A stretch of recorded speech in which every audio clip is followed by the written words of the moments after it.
ಎಲ್ಲರಿಗೂ ನನ್ನ ನಮಸ್ಕಾರಗಳು. ಜೈ ಭೀಮ್, ಜೈ ಭೀಮ್, ಜೈ ಜೈ ಭೀಮ್. ಸ್ವಲ್ಪ ಜೋರಾಗಿ ಧ್ವನಿಯಲ್ಲಿ ತಾವು ಹೇಳ್ಬೇಕಾಗ್ತದೆ ಜೈ ಭೀಮ್. ಕಾರಣ ಅಂದರೆ ತಮಗೆಲ್ಲ ಗೊತ್ತೇ ಇದ್ದಂಗೆ 2014 ಕೇಂದ್ರದಲ್ಲಿ BJP ಸರ್ಕಾರ ಬಂದಾದ ಮೇಲೆ ನಮ್ಮ ರಾಜ್ಯದವರೇ ಒಬ್ಬರು ಕೇಂದ್ರದ ಮಂತ್ರಿ ಆಗಿದ್ದರು, ಅನಂತಕುಮಾರ್ ಹೆಗಡೆ ಅವರು.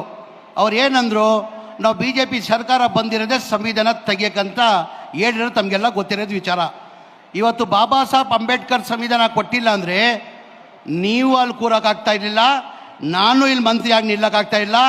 ಇವತ್ತೇನು ನಮ್ಮ ನಾಯಕರಾದಂಥ ರಾಹುಲ್ ಗಾಂಧಿ ಅವರು ಇವತ್ತು ಧ್ವನಿಯನ್ನು ಎತ್ತಿ ಇವತ್ತು ಕಾರ್ಯಕ್ರಮನ ಹಮ್ಮಿಕೊಂಡಿದ್ದೀರಾ, ಆ ಕಾರ್ಯಕ್ರಮನೂ ಹಮ್ಮಿಕೊಳ್ಳೋಕ್ಕೆ ಸಾಧ್ಯ ಆಗ್ತಾ ಇಲ್ಲ. ಹಾಗಾಗಿ ನಮ್ಮ ಕರ್ತವ್ಯ ಆಗ್ತಾ ತಾನೆ ಜೋರ ಧ್ವನಿಯಲ್ಲಿ ಜೈ ಭೀಮ್ ಹೇಳೋದು. ಜೈ ಭೀಮ್.